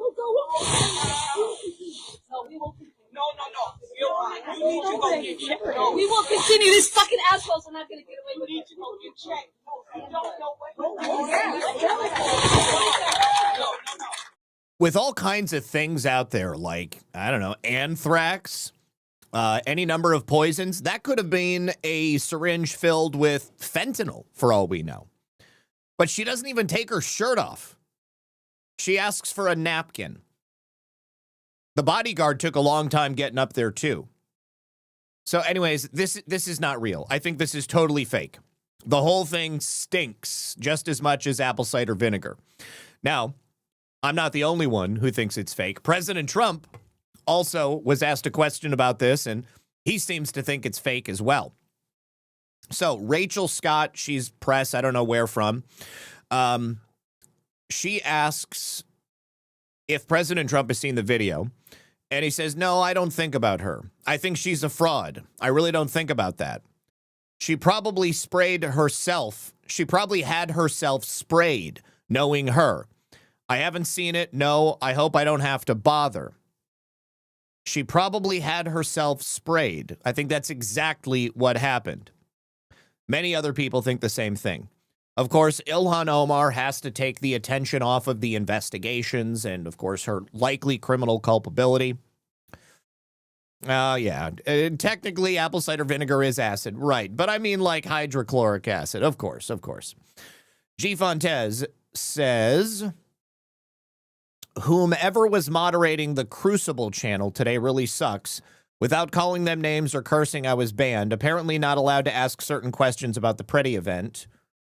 Why was he just on local TV with veiled threats towards federal agents and viral online for me to see him multiple places and ask if perhaps it could have been set up, staged, or had a plant, got banned? I don't know who the Crucible is. Oh, you're talking about Andrew. What's his name? Andrew. Okay. Yeah. So, yeah, I mean, I think that it was staged, but maybe not in the way that you're thinking. I think that it was staged in that Alex Preddy was looking for some type of a confrontation. And, of course, all of these people are being told that they need to push back. So it was a manufactured event in that he was there. But, I mean, I think the dude's dead. I definitely think the dude's dead. But I think that he put himself in that position so that, you know, he could get into a confrontation. All of those people want to become martyrs. Okay, I mean, look, you've got all of these these allusions being made to, like, you know, Fallujah, wear a suicide vest, you know, get out there and sacrifice for the struggle, you know, all this bullshit. These people want to become martyrs. They want nothing more than to become the ultimate victim. Remember, we are dealing with a victim culture. Yes. So, yeah, I bet you this guy was paid. Ilhan Omar's got millions to spare. Even if this dude ends up in prison for a little bit, he's going to get out. He's going to be set up for life. That is, if Ilhan Omar doesn't have all of her money seized. All right. Now, we've also got a Somali-born mayor, Nadia Mohammed. So she is from St. Louis Park, Minnesota. And she's trying to have an eviction moratorium for illegal aliens passed. I guess that they're scared to leave their homes because they're afraid they're going to get picked up by ICE, which is a valid fear. But it looks like her mother is actually an illegal alien. And so she films this video in her car, and she's talking about how illegals are afraid of getting deported. They don't want to leave their homes. And she's there doing it with her mom. I can't believe this woman, who was born in Somalia, is now a mayor, and she's got an illegal mother there, and she's asking for money. She's trying to put together a fund for people like her mom who are afraid to leave the house because they don't want to get deported. I tell you what, somebody find out her address and just have ICE go pick her up. This is how bad things are getting here in Minnesota. Meet my mom. Say hi, Hoyo. Hi. So here's the thing, like many Minnesotans, my mom does not want to leave her house out of fear of what's to happen if she does leave. I could literally glue her passport to her forehead and she still will not go. Unless I am taking her from point A to point B, she is not going. And that is so similar to a lot of Minnesotans. But we took the time. She feels comfortable enough to sit in the car on the streets of Minneapolis where ICE is ever present. And she feels comfortable enough to make this TikTok video, making an appeal for money. Okay, that's a 68 level IQ type of thing. But the money is obviously no longer flowing from all of their traditional sources of grift. They've got to get it somewhere else. Minnesotans, whether they're documented or not, who are too afraid to leave their house. And because they're too afraid, they're not able to go to work, meaning as the first of the month is coming up, they don't have rent money, right? So, Mama. I don't care. I don't care at all. If you're here legally, then you have nothing to fear. Go to work. Make a living. Pay your own bills. The only reason these people are afraid to go out, in my opinion, is because they know that they should get arrested, either because they're illegal or because they've been engaging in some type of massive grift off the backs of people like us. Has the privilege not to worry about that because her kids will take care of that. And a lot of neighbors do not have that same privilege to be able to do that or to say that. So I am asking you guys to step up for your neighbors. We should all be asking for an eviction moratorium. This is the other thing. James O'Keefe said that when they were on the streets in Minneapolis, everybody called each other neighbors. It's like they have this communist commune vibe. Like everybody's a neighbor. If you're an illegal, you're a neighbor. If you're here protesting ICE, you're a neighbor. We're all neighbors. We should be neighborly. Puts a stop to eviction, the legal process of evictions. Also look to see if your city does a 30-day pre-eviction notice, which means that landlords have to give you 30 days notice before they start the eviction process, right? And then last but not least, look to your local organizations to see who does rental assistance and then consider donating to them. If you live in St. Louis Park, consider donating to STEP. They do a wonderful job in rental assistance and doing rental assistance. So please, look out for each other and take care of each other.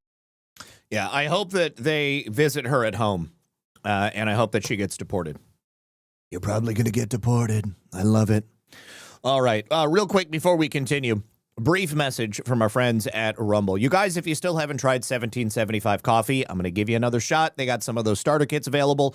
In those starter kits, you are going to get their bold dark roast. It is rich. It is robust. You're going to get their smooth medium roast. It goes down a treat, and that Vitality mushroom coffee to give you clean energy and laser focus without the crash. It's all from the highest quality beans you can pursue. Single origin, small batch, toxin-free, mold-free. It's delicious. You're also going to get the free gold spoon clip, the very strong frother, and a black 1775 coffee tumbler. It's $170 worth of coffee and gear, and it's all yours for $99. This is for the people who have been watching 1775 blow up on Rumble and wonder if it's actually worth it.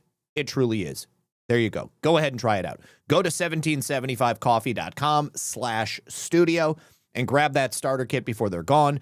Bold beans, clean fuel, and a morning routine that stands for something just like Rumble does. You can also use that QR code you see on screen. Thank you very much to Rumble and 1775 Coffee. Also, thank you very much to Hogleg71 for the cookie and the can.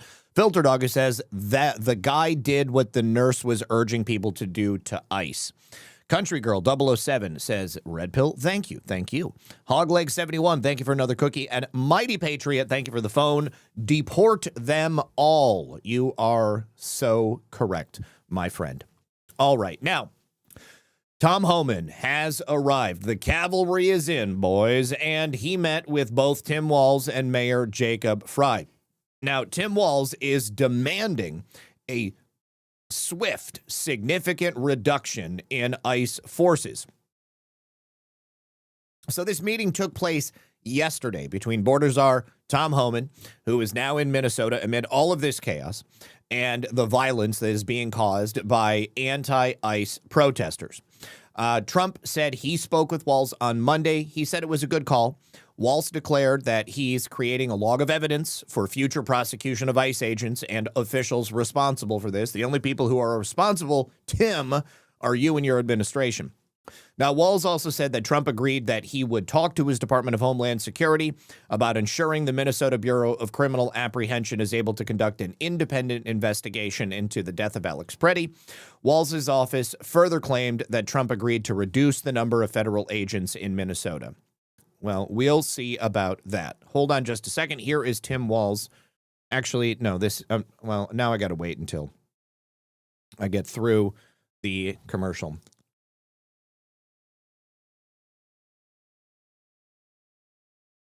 SpaceX is going public, I guess. We just got a statement from the office of Minnesota Governor Tim Walz about his conversation with President Trump that we reported on earlier. The governor's office called it productive, adding, quote, the president agreed that he would talk to the Department of Homeland Security about ensuring the Minnesota Bureau of Criminal Apprehension is able to conduct an... Sure, I'll talk to them. Can't guarantee anything's going to happen. Why would we allow Minnesota to get anywhere near it? They're already refusing to work with federal officials, but when they demand that federal officials allow them to work with them, that should be it. Well, that's not how it works, Timmy. Independent investigation, as would ordinarily be the case. The president also agreed to look into reducing the number of federal agents in Minnesota and working with the state in a more coordinated fashion on immigration enforcement. Well, you know, they've been trying to work with the state of Minnesota on immigration enforcement since the very beginning. And again, it's Tim Walz and Jacob Frey and the entirety of his administration, their collective administrations, who have refused to work with ICE. Now, the only thing is, once Timmy made this public statement and ran a crap news network, White House Press Secretary Caroline Leavitt said during a press briefing that the president did not make a commitment regarding an investigation, while noting that there are investigations into what took place on Saturday. She also added Homeland Security investigations and the FBI have teamed up for an investigation, and there's also an internal CBP investigation, an internal review of what is happening on the ground in Minnesota. The president supports those investigations, and as I have said repeatedly, he wants them to move forward. But Walz will not budge. He keeps demanding impartial investigations. Who's to say these are not going to be impartial investigations? I believe they will be. And he said that he wants the Trump administration to give him what he wants. He also took a victory lap before his meeting, declaring in an interview that what he described as a massive, organized, nonviolent resistance, it is anything but nonviolent, but it is massive and it is organized, has forced the Trump administration to back down. Well, that's obviously not happening either. He said there's a hint of optimism, a hint of hope, but there is a resolve that says, you know, at the end of this is not Greg Bavino leaving. ICE is an unorganized, untrained, dangerous force on the streets that has nothing to do with either immigration or law enforcement. That couldn't be farther from the truth. The end of this is a sane policy on how you do immigration reform and stop an attack by the federal government on the state. Well, that's not happening. So Tim Walz obviously has a very different perception of how these meetings have gone. Jacob Frey also had a meeting with Tom Homan. And he has previously told ICE to get the F out of Minneapolis. He said, I shared with Mr. Homan the serious negative impacts this operation has had on Minneapolis and surrounding communities, as well as the strain it has placed on our local police officers.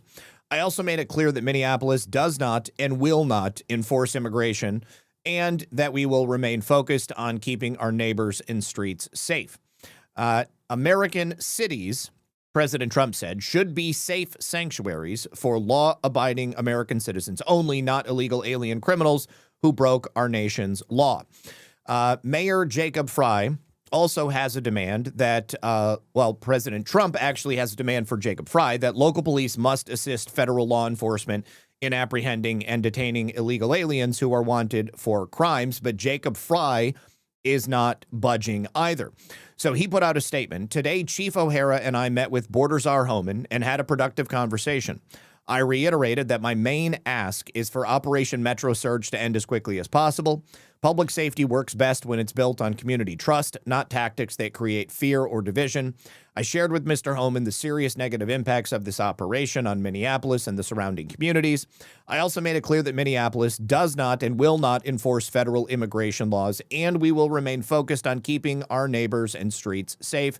City leaders will continue to stay in conversation with Mr. Homan and his team. So, with that, the White House has released additional information about the types of people that Mayor Jacob Frey and, of course, Governor Tim Walz are protecting. And one of those people is seen in this image right here. This is his booking photograph. So an illegal alien in Minneapolis killed an innocent mother and severely injured two others after back-to-back drunk driving crashes, in which both he did not have a valid driver's license or possess insurance. He was arrested for vehicular homicide. Now, the day after the crash, ICE placed a detainer on this illegal alien. But of course, because it's Minneapolis, he was released back into the community because they are a sanctuary city. Months later, when he was finally charged, he predictably was nowhere to be found. When he was finally arrested on the outstanding warrant, officials again released him despite ICE placing another detainer on him that very same day. Fortunately, ICE tracked this criminal illegal alien down and deported him back to his home country where he actually belongs. All ICE was ever asking was that officials notify them when he was released so they could arrest him in the safety of the jail rather than expend significant resources to locate and arrest him in public, something that jeopardizes both the safety of the officers and the safety of the public. Instead, Minneapolis officials did everything in their power to keep the criminal illegal alien roaming the streets of their city. This is a dangerous policy that Governor Walz and Mayor Frey and AG Ellison all support. This guy only was able to kill people because Jacob Frey, Tim Walz, and AG Ellison were protecting him. There are people who are no longer walking the streets of Minneapolis who should be, if it were not for the efforts of these people to keep this man safe. Now, AG Bondi has also announced the arrest of 16 Minnesota rioters. She today is on the ground in Minneapolis overseeing these things. People who have been resisting and impeding federal law enforcement agents are being rounded up currently. Yesterday, I showed you some video of a number of them being arrested, and she wanted to make sure that their names were out there for the public. These are the names who were arrested today under 18 U.S.C. 111. That is assaulting, resisting, or impeding certain officers or employees of the federal government. Christina Rank, Abdikadir Noor, Madeline Chishita, Nitzana Flores, Helicity Borowska, Quentin Williams, William Verme, Paul Johnson, Jillian Etherington, Joshua Doyle, Kirabelli Adebde, Margaret Sager, Ilan Wilson Solar, Nasra Ahmed, Alice Valentine, and Matreem Charlebois. All right, so here are the pictures of them being arrested. Not looking too happy about the whole situation. Here's a couple of more. Ooh, that one is rough. Yeah, not a good day. Not a good day for these folks. Oh, she's actually crying. This is what happens when you get arrested. Now, take a look. Do you guys recognize this girl? You might, because she was featured in a video very recently. She was the Somali girl who said that being Somali is more about just eating bananas and rice. She claimed that she suffered a concussion after ICE kidnapped her, and now she is being arrested for assaulting law enforcement. This video was released last week, and I never got around to playing it. She's 23-year-old Nasra Ahmed, and she played victim and claimed she got a concussion after she was so-called kidnapped by ICE agents. The Department of Homeland Security said she was arrested because last night she assaulted federal agents. Now, she claimed she was verbally abused and physically assaulted during the arrest. She spent 2 days in Sherburne County Jail, and then she held a press conference where she talked about her arrest and went on this kind of bizarre rant about bananas and rice. So let me play you that video because I never played it previously. We'll just wait for this video to complete.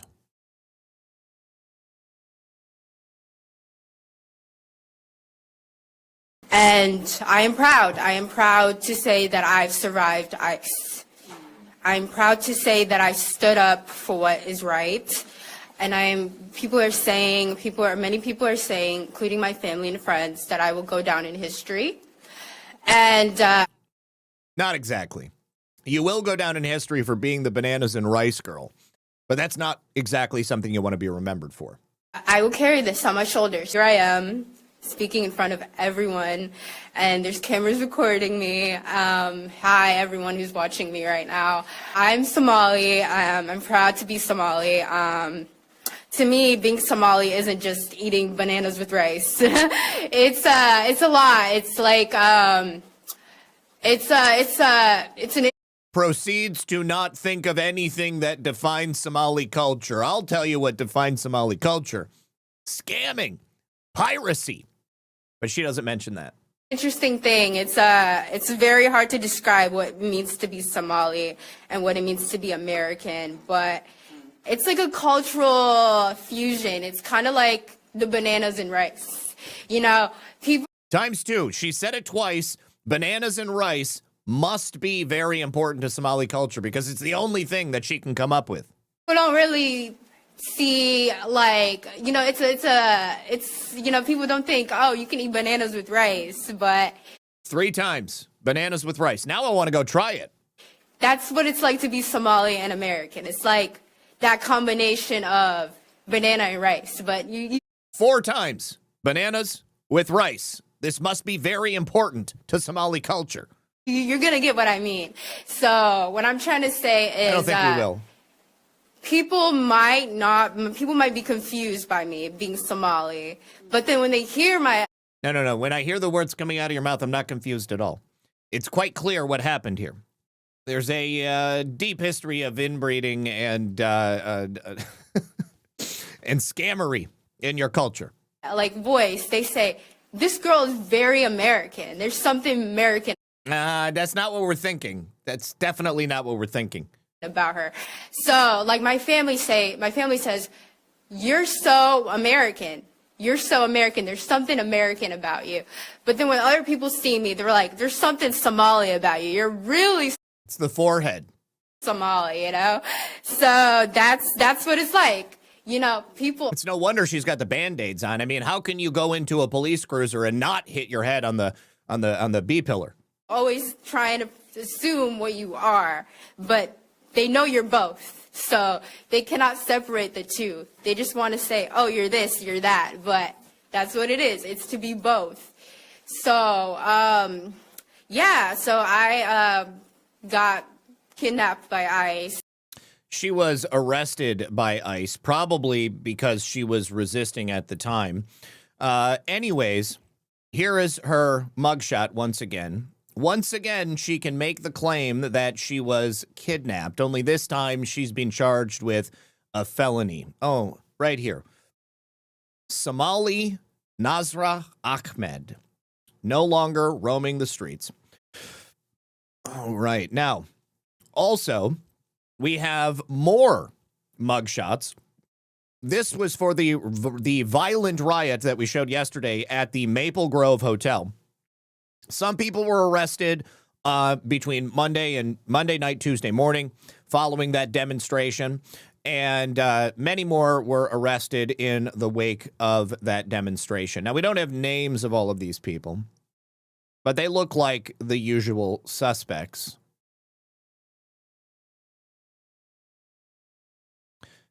Glad to see that they're now no longer going to be roaming the streets. Good riddance to bad rubbish. Let me refresh my screen here.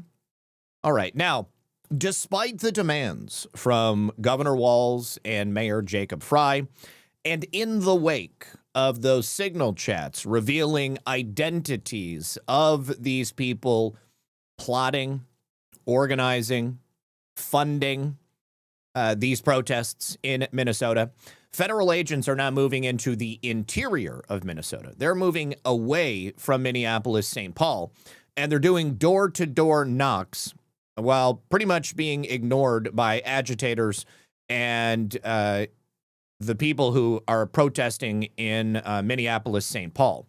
But here, we can see that they are able to roam the streets in suburban Minnesota.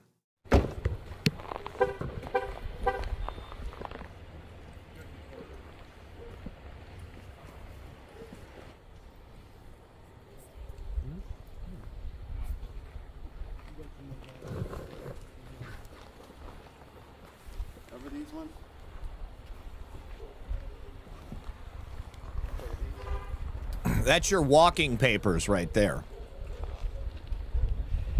You can't stay here. You got to get the F out. All right. So interesting right here. Take a look. No Bluetooth. They're listening. What do you mean? Have they hijacked Bluetooth frequencies now? They are so paranoid about what's going on. The fact that they are being surveilled. Artsy Jones says, why are politicians allowing takeovers of cities where these immigrants do not assimilate at all? Abbott, DeSantis, Kemp, Clarkson, Georgia is all Somali. I don't get it. How are they affording homes? I don't know about down here in Florida. I have personally haven't seen any takeovers. I mean, if you're like down in southern Florida, there's obviously a large Cuban population, but those Cubans have assimilated pretty well. I looked into Somalis down here. You got a handful of them in Palm Beach. In Texas, I again, you know, large Hispanic population, but 25% of all ICE arrests in the United States are happening right now in Texas. You're just not hearing about it because nobody is saying boo about it. They're all fine with it. In terms of Kemp in Georgia, I'm not familiar with what's happening in Georgia as well. Likely because you have people being arrested and you don't have anybody who are fighting against it. Jones says Orlando, St. Cloud. So that's a Democrat-run area.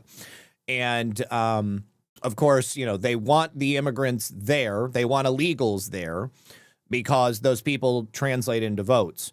And there was, I know, a fight with the mayor because they were refusing to work with ICE. So there's definitely things happening, but Unfortunately, there was an attempt for a long time to allow these different municipalities to govern themselves. I mean, that's how it's supposed to be. Cities are supposed to be run by the mayors and the local government. States are supposed to be run by the governor. There are different problems as you move higher up. In a situation like what we have in Minnesota, obviously they imported these people because many years ago they wanted to take control of Minnesota from Republicans and put Democrats in charge. They were largely successful. And of course, because they have the Democrat Farm Labor Party, which is basically a step away from the Democratic Socialists of America, they have successfully integrated their leftist indoctrination. Now, Tim Walz was asked also about the situation in his state and why this is going on.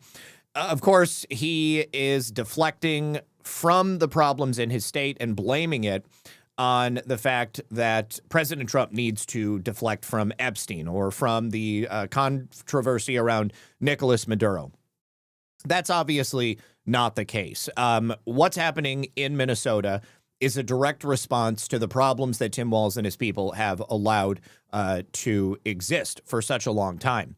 Now, Tim Walz did this interview with a podcast, and stunningly, he claims that if he was to debate J.D. Vance today, he would do much better than he did previously. He said, in fact, that he would beat the shit out of J.D. Vance, which, of course, this is Tim Walz trying to inflate his own ego.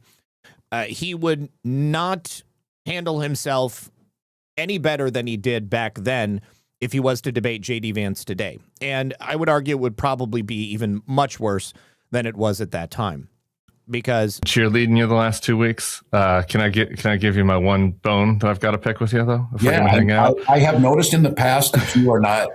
You have been able to do that some. I do have a couple bones. Gunnar. I appreciate you coming on, particularly with J.D. Vance. You to be on the debate stage with him. He's current vice president. He shared. Hold on just a second. Agarados says, oh, I read that one already. And G. Fontes says, as opposed to twigs and bugs, if not so lucky. In bananas and rice, yes. A Stephen Miller post this week calling Alex Preddy an assassin. He came to your state and lied about your law enforcement. You got to look back about being on the debate stage with him and thinking, man, you really maybe gave this person a little too much of the benefit of the doubt. And we're a little bit, assuming good faith was maybe a mistake with J.D. Vance. I don't know how he could interpret it as that. J.D. Vance eviscerated Tim Walz because Tim Walz is not a good debater. Also, Tim Walz's platform and the results that we've seen nationwide from largely the platform of the left has been one of destruction and, of course, marginalization of American citizens. So I don't think Tim Walz gave J.D. Vance the benefit of the doubt on anything. I mean, J.D. Vance arrived in good faith and he debated him based on the issues. And Tim Walz is just not as competent. He's not as intelligent. Look, I'll own it. But Tim, you've been around this long enough. No, when you're on a ticket, you take your orders. Look, I have agency on that, meaning I could have in this, but I am a good team player. And I will say this, I never kidded anybody about debates. I don't get joy out of beating someone in this or whatever. And I said, the worst people I think are debates are teachers where I try to find reconciliation. And I think he was well prepped. It was strange to me to be in the presence of someone who I couldn't see a tell on him when he lied. It was so, usually you can see it because he didn't lie about anything. That's the thing. Everything J.D. Vance said was 100% the truth. So, but Tim Walz, of course, has got to say that. He's got to present J.D. Vance as if there was some level of deception, but clearly there was none. With me, I'm like, oh, I'm a terrible liar. I'm a terrible poker player. And so I think the whole idea was is that, look, again, when they fact checked it, I think he had 38 misstatements. They said I had 2. One of them was that Trump doesn't pay taxes. I'll stand by that. But yes, I do. In retrospect wise, I don't know. Well, that's obviously not true because Trump's tax returns were stolen and released, and that guy is going to prison. Oh, and you and I both know this. How much does a vice presidential debate matter in this? But I live with it because, look, don't think I don't. And I've said this before. I own this. I started talking about it in January, and I was out there, and I got some criticism about this. People asked me, what would you have done differently? Well, we would have won. And he would have done everything differently. But again, the problem for Tim Walz is that he's not competent. He doesn't have the ability. He never possessed the skills necessary to take on an assassin like J.D. Vance. J.D. Vance is very savvy. He didn't, which means you do own some of that. I can't just blame it. Oh, the electorate didn't get it. There were things that weren't there. And so part of that was me, but I know who I am. I'm really effective and was really effective as a member of Congress because I was one of the more bipartisan members. So this idea that I am more than willing to reach to find compromise, and I do see this as servant leadership, and I don't see it as a sense of power. He was good at that. And I mean, he's smooth. I never claimed to do that, but I'm pretty effective. But I'll take the criticism. I'm for bipartisanship. Here's the problem. I'm for bipartisanship. I would beat the shit out of him now if I could, and I would call that out. I mean, that's just different. And this is not the first time that Tim Walz has alluded to violence. And this is, again, one of those things that the left consistently falls back on because they don't, in general, possess the ability to go head to head with us on the issues. Everything that they support appeals to emotion. It appeals to that, idea of physical harm. But at the end of the day, when you put issue to issue, every single time, their argument falls apart. Now, Illinois is one of those states that has indicated they were going to use the power that they hold in their legal system to start using it against people who are either ICE or supporting President Trump. And an ICE agent has just been charged with misdemeanor battery after there was an altercation with a leftist activist. Apparently, this person was following them and filming them while they were off duty at a Chicago gas station. So, Chicago-based attorney Robert Held was following and filming Agent Adam Sirocco as he got gas in Brookfield after a shift on December 27th. Held has previously been arrested during an ICE protest, and he's a known agitator, so he's somebody who's already on their radar. He put the gas hose down, and he started briskly walking towards me. When he got closer, he broke into a run, and I was stunned. He put his hands on me, he threw me to the ground, and aggressively was on top of me, trying to grab my phone. I'm 68, I have an artificial hip, my strength and flexibility are not great, and I used all my might to hold on to my phone. The encounter, but not the altercation, was captured on video by the activist and then posted to social media. The video concludes with a call for people to join the resistance, as if they're in some stupid action movie. Let me see. Do we have? Yes, here is the video. You cannot assault people and just leave. Yeah, man attacked me. I don't know why he attacked me. A federal agent aggressively slammed me to the ground for recording. Yesterday, near the ICE processing facility in Broadview, Illinois, I was legally filming from a public sidewalk when that agent tried to rip my phone out of my hand. The local police are now investigating this as a possible felony battery because no one gets to assault you for exercise. So we don't actually see it. We don't know what actually happened. And he hasn't been charged with felony battery. He has been charged with a misdemeanor. So the police obviously are if they could have charged him with a felony, I think they would have. But the spokesperson for DHS did speak out, and they said it is gross that our officer is facing charges for responding to a direct threat against him and his safety. We stand firmly behind our officer. We won't accept this. Stay tuned. The spokesperson also said that Sirocco had been targeted and aggressively harassed by a known ICE agitator. While off duty and driving home in his personal vehicle, the officer was stalked by this individual to a local gas station. The agitator confronted the officer, filmed him at close range, and recorded the officer's personal license plate. The officer, who was alone and without protective equipment, acted to protect himself when faced with this threatening behavior. So, Artsy Jones says, give Muffin a little treat for being so good tonight. Oh, thank you for that, Joan. I appreciate you. All right. Now, We also have this video from Eugene, Oregon. Of course, another location where ICE operations are happening, but you're not hearing a lot about it. Of course, there's a lot of leftist, a lot of Antifa types up there. ICE and federal agents rushed the Antifa protesters. They deployed crowd control munitions because they had showed up at the hotel that they were staying at.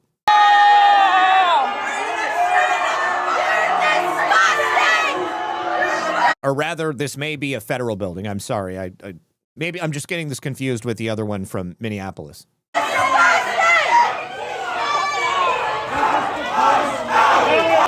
Oh, yeah, this is definitely the federal building. And I'm blind with my mask on.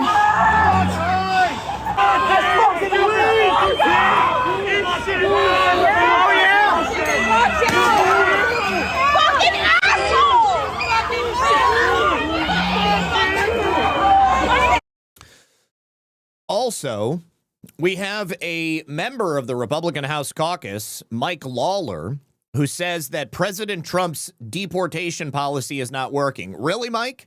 Really? Are you watching the same TV show that I am? Because as far as I'm concerned, it's working like a gem. He's a New York congressman, so that should tell you everything you need to know. But he wrote in a piece that the deaths of Renee Good and Alex Preddy were tragic and preventable. No matter where you stand on immigration enforcement, the shootings show that what the country is doing is not working. Essentially, Mike Lawler is demanding amnesty for all illegal aliens. He doesn't, he obviously doesn't get it. If anybody wants to give amnesty to every single person who's in our country illegally, they are obviously disconnected from reality.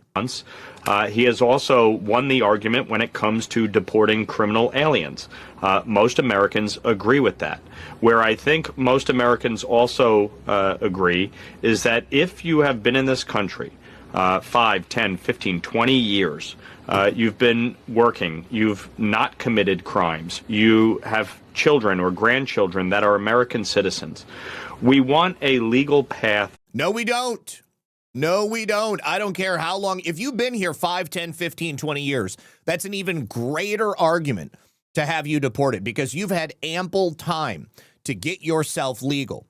If you've been living here off the books all that time, slinking around in the shadows, you have no right to be here. You have no more right to be here than anybody who just swam across the Rio Grande or came in through some other non-port of entry. Forward, not citizenship, not amnesty, but a legal process forward. There is a legal process forward, and it's to use the CBP Home app and get a free ticket and a couple of $1,000s back to where you're actually from. And then you can immediately make the application to get yourself legal. It already exists, Mike. You are disconnected from reality. You are attempting to offer amnesty, no matter what you call it. You are trying to give these people who have no right to be in our country a path to stay in our country. Because if they stay here, well, then, of course, they're going to keep sucking off the teat of Lady Liberty. That those people can come out of the shadows and go through. The reality is we're not going to be able to round everybody up and kick them out. And why not? Why can't we? I think we can, and I think we should try. I think it's something that we should definitely continue doing. Mike Lawler doesn't know what he's talking about. Now, Larry Krasner, the George Soros DA from Philadelphia, much like what we've seen in Minnesota, also in Illinois, has continued to threaten ICE agents. And he recently just held a private call with other left-wing DAs around the country so that they can start plotting their revenge. But take a listen to this. This is a small bunch of wannabe Nazis. That's what they are. In a country of 350 million, we outnumber them.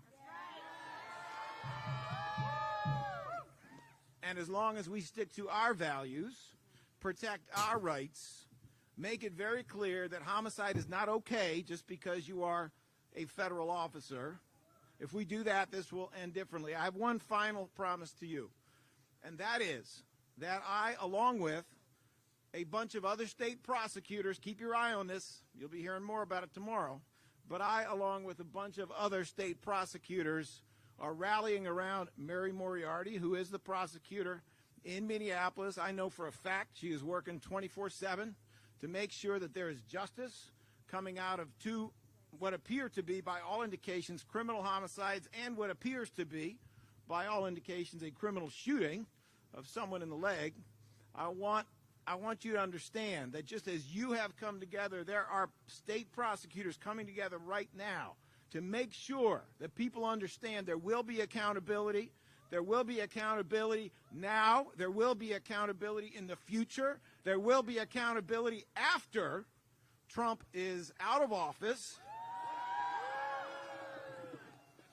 If we have to hunt you down, there it the way is. they hunted down Nazis for decades, we will find your identities. We will find you. We will achieve justice, and we will do so under the Constitution and the laws of the United States. This is why we can't stop. This is why we can't relent. Because people like Larry Krasner, Mary Moriarty, all of these left-wing George Soros acolytes around the country, they are not going to stop either. They are going to use their power to go after anybody who enforced the law.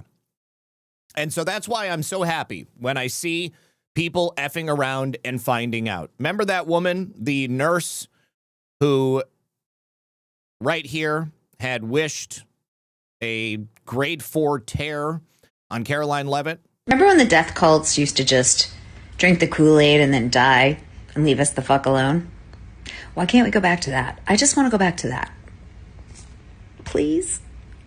Remember when the death... She also used hashtag 8647 on that video right there. Now, she got fired, and James Uthmeyer, who was the attorney general down here in Florida, said that it's not enough that she gets fired. She needs to lose her license. Well, Miss Lexi Lawler is now no longer allowed to practice nursing in the state of Florida. So she is effectively dead in the water down here in Florida. She lost her job, and she also has lost her career. She's not going to be able to do anything with that degree anymore. So she's going to have to move to another state. Good. Get the F out. We don't want you here. We also have an update on that other nurse who was talking about injecting ICE agents with paralytics and poison. She was the one right here. Thought of something good. I think it's something weird spot. Sabotage tactic, or at least scare tactic. All the medical providers, grab some syringes with needles on the end. Have them full of saline or succinylcholine, whatever. Anyways, cute, right? So she's now being fired from VCU Health, no longer employed, and they have, of course, probably sent notice out to any other medical facility in the state of Virginia. So she's probably not going to be able to work in the state of Virginia either. But, of course, Virginia is wild right now. They might rally around her. We also had a couple of liberal white women right here. Heidi Scholes of Groveland, Massachusetts, and Jennifer Johnson of West Newbury, Massachusetts. They were part of an organization that was doxing ICE agents and attempting to dox not only agents and their families, but the director of ICE and his wife and children. Now, this was posted by Blue Lives Matter on X. They said someone, totally not us, reported to the Report ICE Activity Hotline that the ICE officer who was forced to take the life of the woman in Minnesota was being hidden with his family at a home in Groveland, Massachusetts. Somebody, also totally not us, reported to the ICE Activity Hotline that the officer who took out the armed nurse in Minnesota was also being hidden with his family at a home in West Newbury, Massachusetts. These were the homes of these two women right here. They called the ICE hotline and reported that those two ICE agents were hiding at each of these homes right here. We hear there might have been some confusion and that the addresses leaked into the Report Activity Hotline might have mistakenly been the addresses of the individuals who believe it's okay to dox ICE agents. Sources on the ground tell us that in the middle of the night, far-left protesters and agitators arrived at said homes in large numbers, blowing whistles, banging pans, laying on horns, and demanding that they leave Massachusetts. Someone has turned the parasites on themselves, and we're watching it with enjoyment. But it totally wasn't us. We would never be behind such a silly thing as that, or reporting thousands upon thousands of fake locations of where ICE agents have been spotted, including biker bars and liberal coffee shops. Okay, friends, carry on. Have a nice day. Now, we also have learned about an Erie Police Department officer in Colorado, Haley Hazel Shimko. She made a post online advocating for the murder of ICE agents, saying they wear body armor so headshots would work better. The Erie police have told us they have now opened an internal investigation because anyone promoting the murder of federal agents should not be in charge of enforcing the laws. Hopefully, Haley will be charged. You can see her post right here, advocating for the murder of ICE agents. The police department responded and said, "Thank you for your email." The Erie Police Department opened an internal investigation on January 25th, and they take all allegations seriously. They're committed to maintaining transparency. This matter will be reviewed thoroughly and adjudicated. So hopefully she gets fired and maybe goes to prison. DHS has also launched an investigation into a woman who attempted to purchase a gun with the explicit purpose of killing ICE agents. This suspect, whose identity is not being revealed at this time, made these shocking statements directly to a firearms dealer in Kenmore, New York. Now, according to DHS, the woman told the dealer she wanted to buy a gun to protect herself from ICE agents, but also to kill ICE agents. This case is being jointly handled by ICE and DHS, Homeland Security Investigations, as well as the New York State Police. DHS also pointed to the surge in anti-ICE violence fueled by this type of radical rhetoric by sanctuary city politicians and left-wing activists. Every day there are more assaults, more vehicle ramming attacks, more attempts to kill our officers, and now we have American citizens purchasing guns with the express intention of killing our officers. McLaughlin continued, saying, comparing ICE day in and day out to the Nazi Gestapo, the secret police, and slave patrols has consequences. The men and women of ICE and CBP are fathers, mothers, sons, and daughters. They get up every morning to try and make our community safer. And like everyone else, they just want to go home to their families at night. The violence and dehumanization of these men and women who are simply enforcing the law must stop. So hopefully that woman is going to go to prison as well. Also, we have found a Virginia House delegate, a woman by the name of Jessica Anderson, in HD 71. She's a Democrat, of course, and she is apparently active in the anti-ICE signal chat community there in Virginia. You can see from information that was scraped, Jessica Anderson with the signal name Batcave was found to be in those chats. Jessica Anderson is a lifelong Virginian and is now recently elected to represent Virginia House District 71. So she's being reported to the FBI and to the DOJ as well. In addition to that, David Bruns, who is also known as Timu Tom Clancy because he's an author based in Minnesota and he writes military-styled fiction. He was one of those people spotted on camera in Brad Tabke's, Representative Brad Tabke's Antifa Watch ICE training video. You can see him right here, David Bruns. Here is his author profile for David Bruns at Macmillan Publishing. Here's some of the books he's written: Weapons Free, Command and Control, Alpha Strike, and Line of Succession, available on Amazon. Here is what looks to be his Facebook profile. He's the owner at Reef Points Media, LLC, and he lives in Shakopee, Minnesota. His website is bruns-olson.com. Anyways, he was just another one of those people who was featured. You can see here we had so many pictures of people on that chat, all of them now getting doxxed and reported to federal authorities for their participation in these illegal actions. All right, you guys, we're going to go ahead and call it there. Let me go through these final thank yous over here on Rumble and over there on Pilled. Before we do that, I have one more message from the good folks over there at Rumble. Parents, grandparents, it's time for some real talk about America. We are hitting a huge milestone. We're coming up on America's 250th birthday. 250 years of freedom, grit, sacrifice, and the greatest experiment in self-governance the world has ever seen. This is the perfect moment to help your kids or grandkids understand why this country matters, not simply for the fireworks and the hot dogs, but the story behind it all. And there is a free guide called The Kid's Guide to America's 250th Birthday. It's honestly a great way to introduce kids to how America began, who the founding fathers were, what they risked, and why the ideas they fought for still matter to this day. This guide sends kids back to the moment when the brave men who signed the Declaration of Independence wrote their names down, knowing full well they were risking their lives for freedom.